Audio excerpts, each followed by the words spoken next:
Дорогие друзья, вот сегодня в нашей районной библиотеке имени Чингиза Айтматова Московского района села Беловодская в гостях Теплинская Тамара Николаевна. Здравствуйте, Тамара Николаевна. Мы очень рады, что вы пришли к нам в библиотеку и что вы принимаете участие в нашем проекте, который называется «Цикл встреч с творческими людьми Московского района».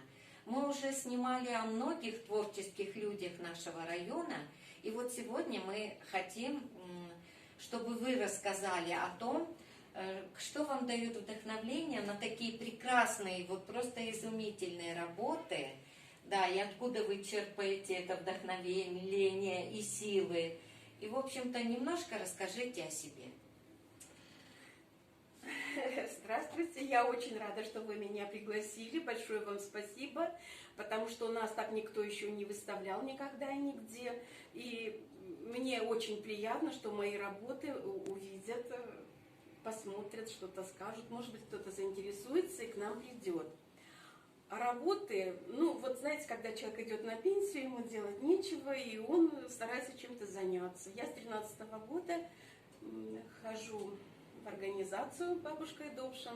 Там занимались поделками, кто-то шил куклы, кто-то вязал, кто-то занимался пэтчворком. Как бы поздние работы. Ну, это вышивка лентами. Это лен, вышивается лентами, рисуется сначала, наносится рисунок, что-то какая-то фантазия созрела в голове, потом она переносится на бумагу, а уже в последующем, значит, на материал. И вышивается уже в процессе вышивки, видишь плоды своего труда. Нравится, не нравится, ну, что-то нравится, иногда бывает не нравится. Но дело в том, что здесь ты уже не переделаешь, если не нравится, потому что когда вышиваешь иголочкой и лентами, остаются дырочки. Уже пороть не придется, как, допустим, на другой ткани шил, распорол и снова сшил. Здесь нет. Здесь нужно сначала все хорошо продумать. Картина «Синички в сирене». Ну, это тоже техника такая, что каждый лепесточек делается отдельно, потом он пришивается, естественно, и на каждый лепесточек уходит больше 100, на каждую веточку больше 100 лепесточков уходит на эту картину. Ну, это, конечно, трудоемко, но это того стоит. Ну, помимо картин мы еще делаем сумочки, ну, то есть вот с войлока. Это все войлочная, это все ручная работа, войлок, эта сумочка называется маки, ну это само за себя говорит, что это маки.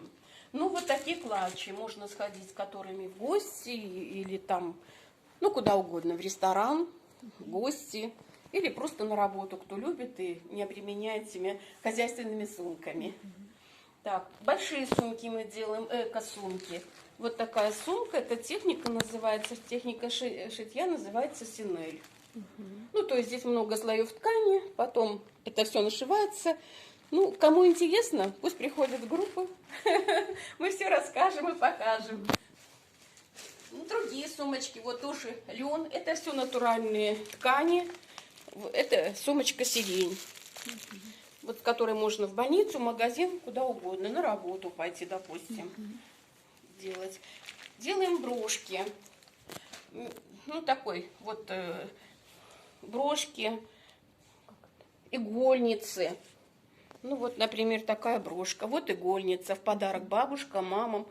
Могут подарить мальчики и девочки, кто как желает. Вот такой комплект. Это для телефона, это для очков. Это подарочный комплект. Я думаю, что он будет неплохим подарком тоже для бабушки, мамы или кому-то знакомым. Вот салфетки. Можно поставить вазу с цветами и с фруктами на нее. То есть это тоже салфеточка, вышитая сирень. Обрабатывается все. Тоже это как бы подарочные экземпляры все. Поэтому вот такие у нас работы, такая у нас хорошая группа. Ну, о ней, наверное, еще расскажут, может быть, пригласят в библиотеку наших девочек. У них тоже очень много работы. Ну, а мои работы вот получились такими.